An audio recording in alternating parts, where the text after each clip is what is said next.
The second boss for Foot Joust is the Mother's Ghost enemy, an evil spirit and myth that haunts the Yesterday's Woods map. It will take the form of a comforting memory from its victim's past to lure them in. Unlike the previous boss, it will hunt you down till either it or you are dead. If you took damage from a previous boss, the fight would be over, but with this boss it returns to the distant point to switch between one of 3 states.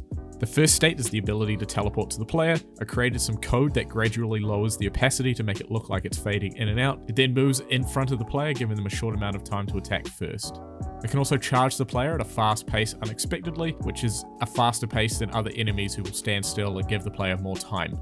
Then lastly, it can leave behind a trail of these ghost orbs the player must defend with their shield. Since it leaves behind a few of them, they just sit in place instead of shooting towards the player.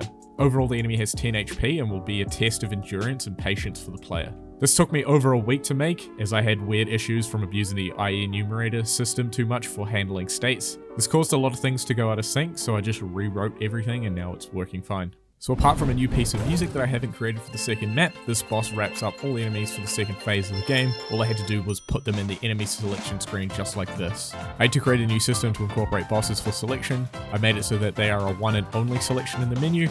If you select them, it will unselect all the other enemies, and then it will unselect the boss automatically if you try to add more enemies. Each boss will have its own specially selected enemies for its run that aren't revealed to the player until they play, which is a little more contrived but adds a little focus to the game's structure. I then added a system for rewarding players Generatanium for beating a boss for the first time, with this little pop-up animation in-game and this icon in the selection screen. All these new enemies needed to have their info guides created, so I did that and then made them pop up when unlocked like this with their descriptions and how to fight them.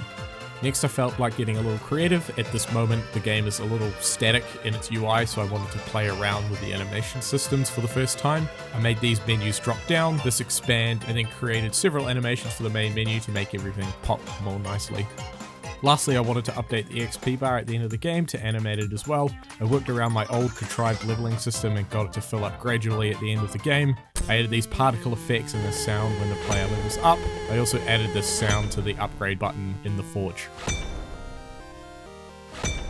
That's everything for now. The next proper devlog will be all about power-ups when I finish them. If you like everything you've seen here, you can follow a link in the description to go play a demo of the first phase of enemies before the second phase demo gets released towards the end of the year sometime with all this new content you've just seen.